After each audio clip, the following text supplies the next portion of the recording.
Bien, vamos a cambiar de tema, vamos a hablar de beneficios para las personas que ha ido anunciando el gobierno en los últimos días. Ha hablado de esta iniciativa que se llama Chile Apoya, 21 medidas en distintos ámbitos: salud, educación, transporte, también garantizar el ingreso mínimo. Bueno, vamos a hablar de este plan con la ministra de Desarrollo Social, Janet Vega. Ya está en contacto con nosotros. Ministra, ¿cómo está? Muy buenos días. Buenos días, Carlos. ¿Cómo está usted? Bien, muchas gracias. En este día domingo en el que queremos hablar de este plan Chile Apoya. Y lo primero es saber, para quienes vienen recién informándose de este plan, de este programa, de estas medidas, ¿a quiénes finalmente va a beneficiar, a grosso modo, esta iniciativa Chile Apoya? Bueno, esta iniciativa Chile Apoya es una iniciativa que significa alrededor de 3.700 millones de dólares y el foco está en aquellas familias que más necesitan apoyo en este momento. Y también hay algunas medidas que son para todos. Por ejemplo, las medidas que significan que el precio de la parafina se mantenga, es una medida que favorece a todos, sobre todo en invierno. También la medida que tiene que ver con congelar los precios de la locomoción colectiva es una medida que también favorece a la gran mayoría de la población. Y hay otras medidas que tienen un foco muy importante, yo diría, en mujeres y también en personas mayores de 55 años, que ha sido el foco más grande de todo este programa. En ese sentido, para las mujeres, lo que estamos haciendo es aumentar de manera muy importante el programa 4 a 7, que es un programa que permite que los niños puedan quedarse en su colegio después de la jornada escolar hasta las 7 de la tarde, y el objetivo de eso es generar espacio para que las mujeres puedan volver al trabajo, porque el mayor impacto de este periodo de pandemia ha sido en las mujeres y en particular en la formalización laboral de las mujeres, que ha descendido. Ministra. Y además tenemos... Sí. Sí, no, y en la práctica, dentro de esto vamos a ir avanzando también en las distintas medidas, pero en la práctica, ¿cómo van a ir evolucionando estos apoyos, estas redes, para que las personas accedan a ellos? ¿De qué manera van a poder hacerlo? Bueno, en el caso, por ejemplo, del Ministerio de Desarrollo Social, nosotros tenemos 3 medidas. Una de ellas tiene que ver con mejorar el apoyo del Sistema Nacional de Cuidado, que en la práctica significa apoyo a cuidadores de personas con dependencia moderada o severa, con servicios de atención domiciliaria, de cuidado, con servicios especializados, por ejemplo, todo lo que tiene que ver con ayudas técnicas, terapia ocupacional, etcétera. ¿Cómo se postula? La gran mayoría de estos beneficios se postula a través de las municipalidades, que tienen en general una oficina de apoyo social. Y el primer requisito es estar en el registro en el registro social de hogares, porque la mayoría de estos subsidios van o a las personas bajo el 40% o a las personas bajo el 60% del registro social de hogares. En otras palabras, las personas en los 2 o 3 niveles inferiores de ingresos del país. Ministra, a ver, ahí he estado revisando las 21 medidas en salud. Está también eventualmente un nuevo IFE si es que se regresa al confinamiento, algo que no queremos que ocurra, pero hay ahí un IFE garantizado si es que esto pasa. El congelamiento, usted lo decía, del transporte público, los precios, el gas licuado. Ahí tengo algunas dudas que vamos a ir resolviendo, pero hay algo importante también y que no alcanzo a revisar, y usted a lo mejor me puede resolver esa duda, y tiene que ver con el precio de los alimentos. En la inflación de este mes, el precio de los alimentos es un factor muy crítico. Y aquí no veo, al menos en estas 21 medidas, que haya puesto un ojo respecto de eso, de cómo hacemos para que el precio de los alimentos, que va a ir subiendo y sigue subiendo, no afecte a los chilenos. Bueno, desafortunadamente el precio del alimento, hay incluso algunas voces que dicen que el precio del alimento debería fijarse. Desafortunadamente nosotros no tenemos la potestad de fijar precio del alimento, y si se fijara, las alternativas que empiezan a ocurrir es que efectivamente empiezan a desaparecer bienes que son diarios del mercado. Entonces, el precio de los alimentos, y es un problema, así como el precio de otros servicios, está subiendo en el país porque estamos con una inflación muy fuera de norma. Nosotros hacía muchos años que no teníamos estos niveles de inflación. Es cierto que estos niveles de inflación, si usted compara con Estados Unidos, con Europa, ellos también están con inflación histórica sobre el 7%, es un poquito más bajo que lo que nosotros tenemos. Y aquí el problema de fondo tiene que ver con un problema macroeconómico que está ocurriendo en el mundo y en Chile, producto del impacto de la pandemia, fundamentalmente de la lentitud de la reactivación económica y de algunas medidas, como por ejemplo en el caso de nuestro país, las medidas de retiros, que significan lo que los expertos llaman que hay más dinero circulante, por lo tanto hay más consumo y hay más demanda, y eso significa mayor inflación. Sí, entonces es un círculo bien vicioso. Sí, claro. A propósito de lo que usted decía justamente de los retiros, vamos a salir brevemente de esto, podemos volver al plan, pero los retiros, mañana se discute también en el Congreso, hay integrantes de su gobierno que eran también parte de los parlamentarios y que estuvieron en algún momento apoyando el quinto retiro, hoy día no los van a hacer. ¿Cuál es la visión que usted tiene respecto de esa eventual ayuda que podría llegar a las personas y que va a ser discutida en el Congreso?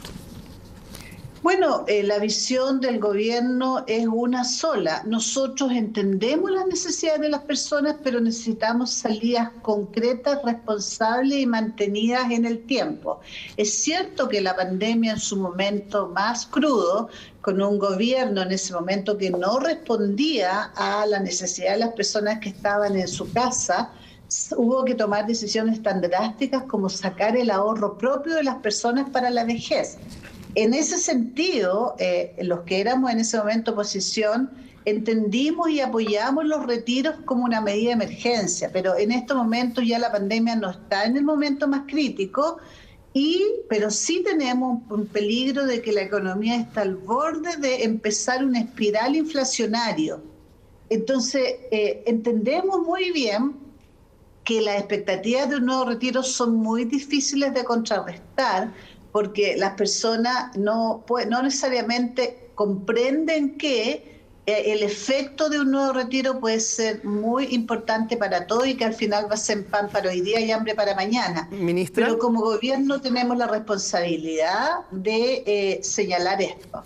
¿Pero ha mejorado tanto la situación del cuarto retiro hasta ahora como para que cambiase esta decisión? La situación en estos momentos es un problema que tenemos bien importante porque la situación pandémica ha mejorado, la situación económica, estamos en una economía, ¿qué es lo que ha cambiado entre el cuarto retiro y ahora? Que el sobrecalentamiento de la economía ha sido importante, el nivel de aumento de precios entre cuarto retiro, a partir del último retiro, ha sido muy importante. Todos nosotros lo podemos ver cuando vamos al supermercado o cuando vamos a cualquier compra. Y por lo tanto, el riesgo de un quinto retiro es que la economía y la inflación se nos desboque. Entonces uno dice, sí, claro, es mi plata, cierto, pero esa plata, y eso lo hemos aprendido dolorosamente en el país, ese dinero puede transformarse en un dinero que valga mucho menos. Y en entremedio, con la tremenda pérdida de que nos quedamos sin nuestros ahorros para la vejez. Sí. Y el otro tema que creo que es importante explicar una y otra vez, en estos momentos alrededor de un tercio de las personas ya no tienen recursos de pensiones. Si nosotros hacemos un quinto retiro, eso va a llegar a la mitad de las personas. Y esas personas van a quedar sin ninguna jubilación en el futuro. Entonces, la medida, y además resolvemos un problema que llevamos arrastrando por muchos años con el sistema previsional, que es el problema, lo resolvemos tomando los ahorros que tanto nos ha costado como personas cotizando por años y años una vez al mes para tener unas pensiones bastante poco dignas, les tomamos lo poco que tienen para solucionar un problema que es un problema estructural. Sí, ministra, ahora usted estará de acuerdo con que lleguemos a la mitad de las personas sin pensiones con estos retiros, implica que eventualmente las pensiones tienen un nivel muy deficitario y que se requiere una reforma estructural que no ha llegado y que la gente sigue esperando, ¿no? Me imagino que ese también el diagnóstico está. Absolutamente, y aquí tenemos que llamar a la responsabilidad también, porque nosotros como gobierno podemos presentar mañana una reforma previsional, pero si no tenemos acuerdo del Parlamento, esa reforma da lo mismo que la presentemos o no. Aquí es importante que tengamos un consenso como país de que no podemos seguir con este sistema previsional.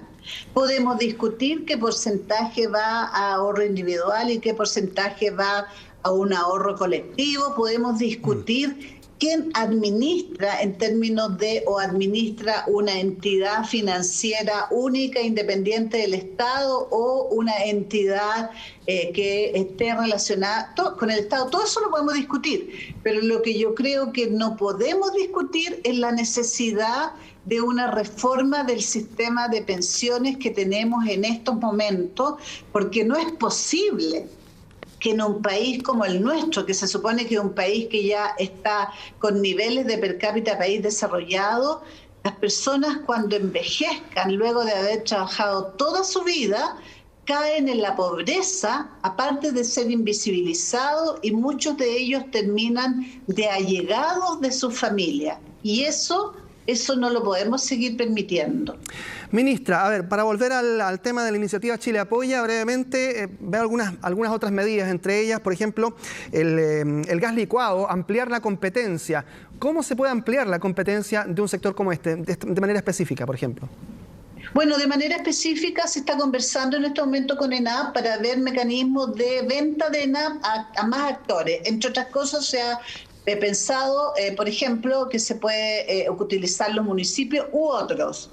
Pero eso es una medida que de todas maneras vamos a seguir conversando, porque sí creemos que ahí claramente hay muchas veces colusión de precios, para decirlo con todas sus letras, y eso con cosas que son servicios básicos no lo podemos permitir. Y además hay otras medidas también que están destinadas a los adultos mayores y a dejar que las cuidadoras puedan tener, que son 70% mujeres, puedan tener espacio para formalizarse. Entre esas, todo lo que dije antes de aumento de los Sistemas Nacional de Cuidado, también aumento de los centros diurnos de demencia a personas mayores y los establecimientos de larga estadía para personas mayores, y también, por cierto, la extensión del IFE laboral para que las personas, y en particular las mujeres, puedan volver a formalizarse en el empleo. Bien, ministra Janet Vega, ministra de Desarrollo Social, queremos agradecerle estos minutos de conversación. Quedan varios temas pendientes, seguiremos adelante porque esta es una iniciativa de 21 medidas y que nos imaginamos también el compromiso del gobierno es que la clase media y la clase también que necesita más, las personas que más lo necesitan hoy día, después de la pandemia, puedan verse beneficiados, millones de chilenos con esto. Muchas gracias, ministra. Así es. Muchas gracias a usted, que esté muy bien. Buenos días.